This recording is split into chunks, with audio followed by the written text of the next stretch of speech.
Today I escaped from anxiety. Or no, I discarded it because it was within me, in my own perceptions, not outside.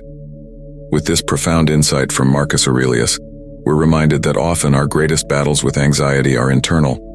In today's exploration, we'll delve into the powerful Stoic practices that can help us reshape our perceptions, offering a path to tranquility and empowerment. Each technique, rooted in centuries of wisdom, offers unique insights into understanding and transforming our inner landscape. As we uncover these time-tested methods, we aim to guide you on a journey to finding peace and stability amidst the chaos and unpredictability of life. Join me in this enlightening exploration as we learn to harness the strength of Stoicism. Before we begin, I would appreciate if you liked the video so that you can help me to continue spreading the Stoic philosophy. If you are not subscribed, I recommend you to subscribe and activate the bell so you don't miss any video. Technique number 1, name your monster. Imagine you're sitting at your desk, staring at a screen full of unread emails, your heart racing, your mind spiraling into a vortex of what-ifs and worst-case scenarios. This overwhelming feeling, this shadow lurking in the corners of your mind, is your monster. But what exactly is this monster? Is it the fear of not being able to meet a deadline? The dread of facing criticism? Or perhaps it's the anxiety of juggling work and personal life? The first step to conquering this monster is to name it. Marcus Aurelius, the wise Stoic emperor, once said, "Always define whatever it is we perceive, to trace its outline, so we can see what it really is, its substance, stripped bare, as a whole, unmodified, and to call it by its name, the thing itself and its components, to which it will eventually return." His wisdom resonates across centuries, reminding us that by defining our fears, we demystify them. Take Sarah, for instance, a manager in a tech company. She used to feel a constant, gnawing anxiety about her team's performance. Every time a project deadline approached, her stress levels skyrocketed. But when she sat down and named her fear, the fear of her team failing and reflecting poorly on her leadership, she could address it directly.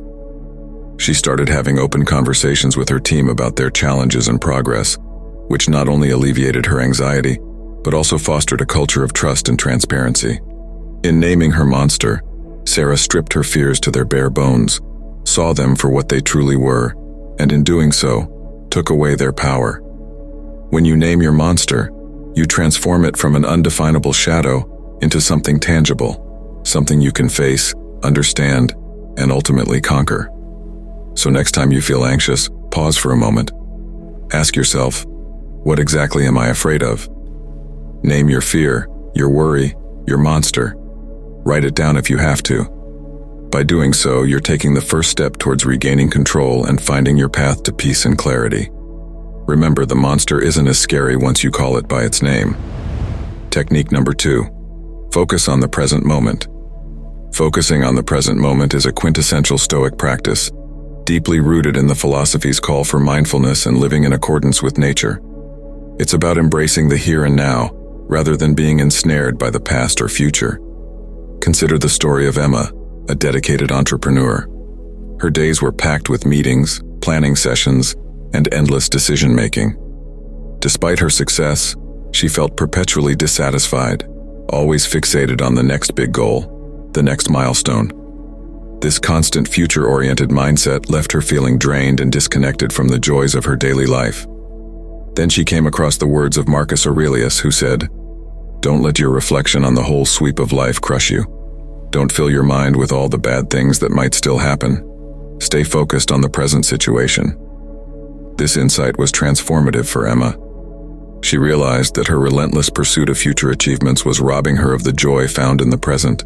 She began practicing mindfulness, taking time each day to savor the small moments, the satisfaction of a well-executed project, the laughter shared with her team, the quiet evenings spent reading.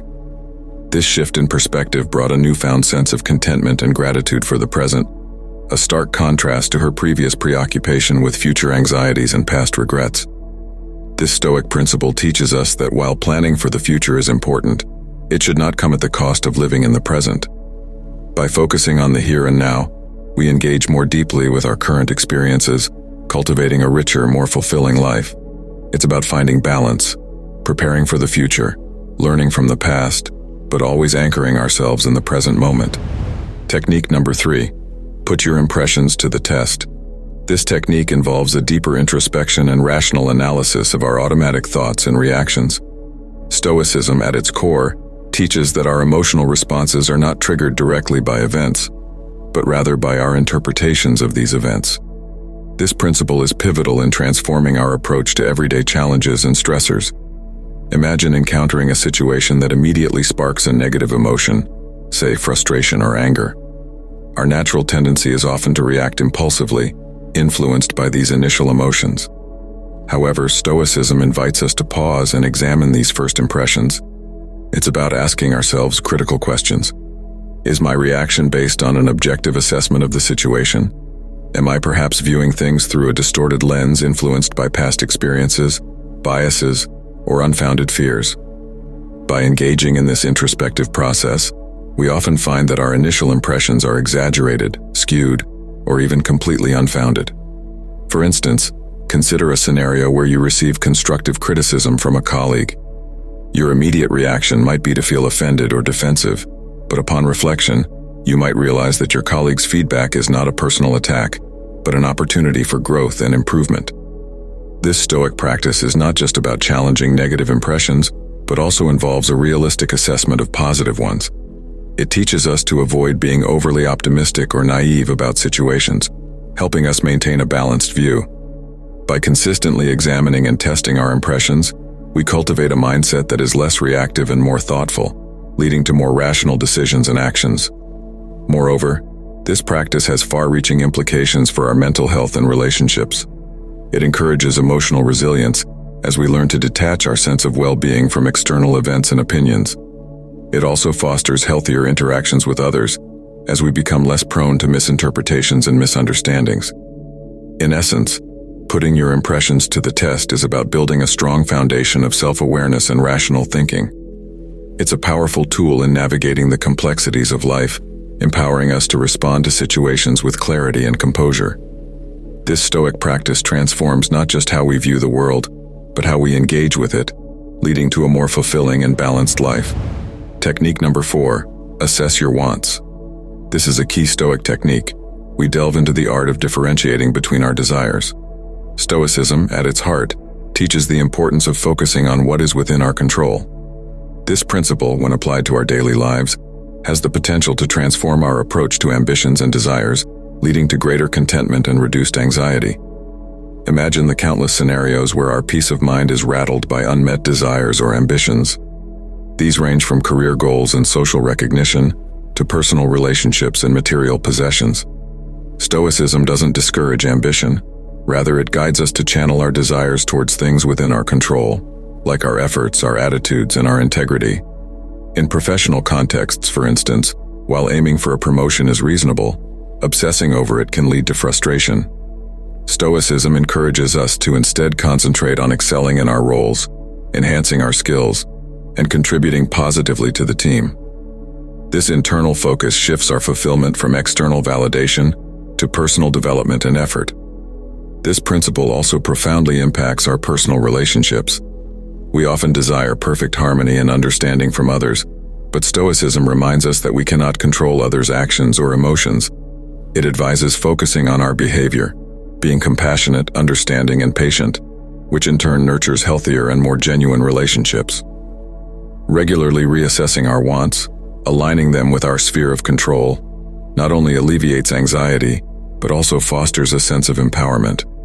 This Stoic practice paves the way for a balanced life, where happiness and peace are derived from our inner resilience and wisdom, rather than external, often unpredictable circumstances. Technique number 5, do less. The Stoic principle of do less is a profound lesson in the power of simplicity and intentionality in our actions. It's a reminder that in a world that often equates busyness with effectiveness, true productivity and contentment lie in focusing on what truly matters. This concept is beautifully encapsulated in a quote from Seneca, a Stoic philosopher who pointed out, "We will benefit from that helpful precept of Democritus, showing us that tranquility lies in not undertaking tasks, either in public or private, that are either numerous or greater than our resources." This wisdom from Seneca is a call to reassess our priorities and commitments. It urges us to focus on fewer tasks, but to execute them with greater care and attention. In real-life terms, embracing this Stoic lesson could mean decluttering our schedules. It's about learning to say no to things that don't align with our core values or contribute to our goals. For example, in a professional setting, this could translate to focusing on key projects that drive value, rather than scattering energy across numerous unproductive meetings and peripheral tasks. It's about quality over quantity, depth over breadth. Applying this principle in personal life might involve simplifying routines or commitments, allowing more time for self-care, reflection, and activities that genuinely bring joy. This practice of doing less but with greater focus and quality can lead to a more balanced, fulfilling life and a state of tranquility that Seneca describes. By incorporating do less into our lives, we can escape the relentless cycle of busyness and rediscover the peace that comes from intentional living. This approach not only reduces stress and anxiety, but also enhances our capacity for mindfulness and presence in every moment. Technique number 6, practice negative visualization. The practice of negative visualization, deeply rooted in Stoicism, offers a transformative approach to life. It involves contemplating potential negative outcomes, not as a form of pessimism, but as a strategy to enhance gratitude and resilience. Seneca's guidance on this: what is quite unlooked for is more crushing in its effect, and unexpectedness adds to the weight of a disaster. This is a reason for ensuring that nothing ever takes us by surprise. We should project our thoughts ahead of us at every turn, and have in mind every possible eventuality, instead of only the usual course of events. Serves as a foundational thought for this practice. In everyday life, negative visualization can have profound applications. When we imagine the loss of something we value, be it our job, health, or a relationship, it not only makes us appreciate these blessings more, but also prepares us mentally for any eventuality. This preparedness is not about expecting the worst, but about being equipped to handle life's uncertainties with a balanced mind. For instance, in personal relationships, imagining life without a loved one can lead to a deeper appreciation for them and the time spent together. In the workplace, visualizing the potential failure of a project can spur proactive measures to mitigate risks and value the success when it comes. Negative visualization also extends to our personal growth. By contemplating challenges or obstacles, we can develop resilience and adaptability. This Stoic practice helps in building a mindset that is not easily shaken by external circumstances. It encourages a life of preparedness, where surprises are fewer and life's ebb and flow are navigated with composure. Thus, negative visualization is a powerful Stoic tool. It's about embracing life's unpredictability, preparing for various eventualities, and cultivating a profound sense of gratitude for the present. This approach leads to a more balanced, resilient, and fulfilling life experience. Technique number 7, take a motionless moment.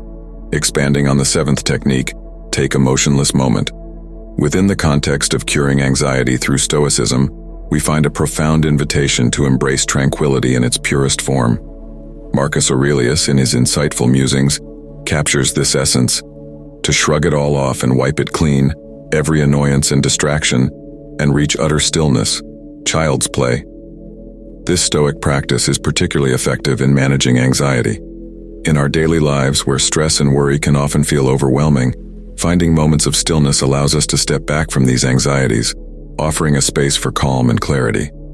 It's not merely about physical stillness, but a mental respite as well, where we disconnect from the chaos of our thoughts and the external world. Incorporating this into our routine could be as simple as dedicating a few minutes each day to be in a quiet space, free from distractions. This might look like sitting quietly with a cup of tea, taking a leisurely walk without our phones, or simply sitting and observing the world around us. These moments of stillness are not about actively trying to solve our problems or to stop our anxious thoughts. Instead, they offer a break from constant mental stimulation, a rare opportunity in our fast-paced world. Furthermore, these motionless moments can become a practice of mindfulness, where we observe our thoughts and feelings without judgment. This aligns with the Stoic belief of understanding and accepting what we can and cannot control. By regularly engaging in this practice, we develop a heightened awareness of our internal landscape and a better understanding of our anxiety triggers. In essence, take a motionless moment is a powerful tool in the Stoic arsenal for combating anxiety. It teaches us the importance of pausing, reflecting, and reconnecting with the present moment. Through this practice, we learn to cultivate inner peace and resilience, essential qualities for managing anxiety and leading a more balanced, fulfilling life. As we conclude our exploration of these 7 Stoic techniques for curing anxiety, I invite you to reflect on how these ancient principles can be applied in your life. Remember, dealing with anxiety is a journey, and incorporating these Stoic practices can be a transformative part of that journey. I encourage you to try these techniques, see which ones resonate with you, and integrate them into your daily routine. As you do, observe the changes in how you manage anxiety and face life's challenges. Please share in the comments below how these Stoic techniques have influenced your approach to anxiety. Your stories not only inspire me, but can also offer support and encouragement to others in our community seeking solace in Stoicism. Together, let's embrace the wisdom of Stoicism and navigate the complexities of life with more calm, clarity, and resilience. You can now join our exclusive Stoic Bond community. Becoming a member unlocks a host of benefits designed to enhance your journey with us. You'll receive priority responses to your comments, making your voice heard louder and clearer. You'll be recognized with a special member badge, proudly displayed next to your name on our channel page. But that's not all. As a member, your name will be featured at the end of each video, celebrating your contribution to our collective growth. I also want to take a moment to express my heartfelt gratitude to everyone who already became members of our community after the last video. Your ongoing support, engagement, and insights are incredibly appreciated, and are a major driving force behind the continuous improvement and growth of our channel. Joining our community is more than just accessing perks. It's about forging a deeper connection with a global network of like-minded individuals. It's about growing together, learning from each other, and supporting one another on our Stoic journeys. So don't wait. Click the join button, become a part of our Stoic community, and let's embark on this journey of growth and empowerment together. Thank you for joining us today. Stay wise, stay resilient, and keep exploring the depths of Stoicism.